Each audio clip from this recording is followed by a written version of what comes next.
Hi friends, welcome back to my channel.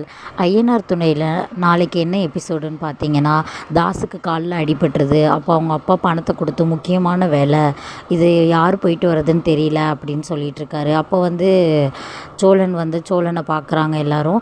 அப்போ நிலா சொல்கிறாங்க, அப்பா சோழன் போயிட்டு வருவார் அப்படின்னு சொல்கிறாங்க. அப்போ சோழன் என்ன பண்ணுறது, போகலாமா வேண்டாமா அப்படின்னு சொல்லி யோசிச்சுட்ருக்காங்க.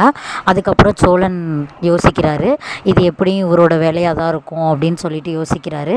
அப்போ நிலா சொல்கிறாங்க, எனக்கு சோழன் மேலே நம்பிக்கை இருக்குது, சோழன் கண்டிப்பாக இந்த வேலையை முடிச்சுட்டு வருவாருன்னு சொல்லி அவங்க அப்பா கிட்ட சப்போர்ட் பண்ணி சோழன் அனுப்பி விடுறாங்க. அவங்க அப்பாவும் சரி இதை வச்சு ஏதாவது பண்ணலாம் அப்படின்னு சொல்லி பார்க்குறாரு. சோழனும் அந்த பணத்தை எடுத்துகிட்டு போகிறாங்க. அப்போ வழியில் ஆக்சிடெண்ட் ஆகுது. ஸோ அந்த ஆக்சிடெண்ட் ஆகிற நேரத்தில் சோழன் தான் ஆக்சிடெண்ட் பண்ணிட்டாரு அப்படின்னு நினச்சிட்டு இறங்கி போய் பார்க்குறாங்க.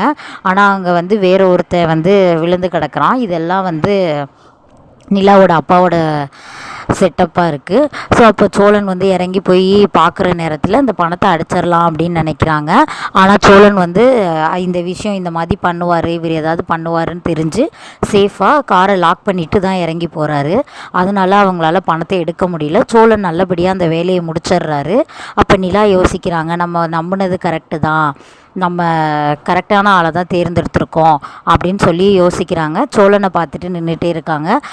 நிலாவோட அப்பா ரொம்ப டென்ஷன் ஆகி இப்படி பண்ணிட்டாங்களே, சொதப்பிட்டாங்களே அப்படின்னு சொல்லி அந்த ஆளுங்களை நினச்சி மனசுக்குள்ளே திட்டிகிட்டு இருக்காரு. ஆனால் வெளியில் நிலாக்காக நல்ல ஒரு மாதிரி நடிச்சிட்ருக்காரு. இன்னும் நிலாக்கு தெரியல, சோழனுக்கும் அவங்க அப்பாவுக்கும் இடையில இந்த மாதிரி ஒரு சவால் இருக்குன்னு. சோழன் வெல்வானா இல்லை அப்பா பாசம் வெல்லுமான்னு காத்திருந்து பார்ப்போம்.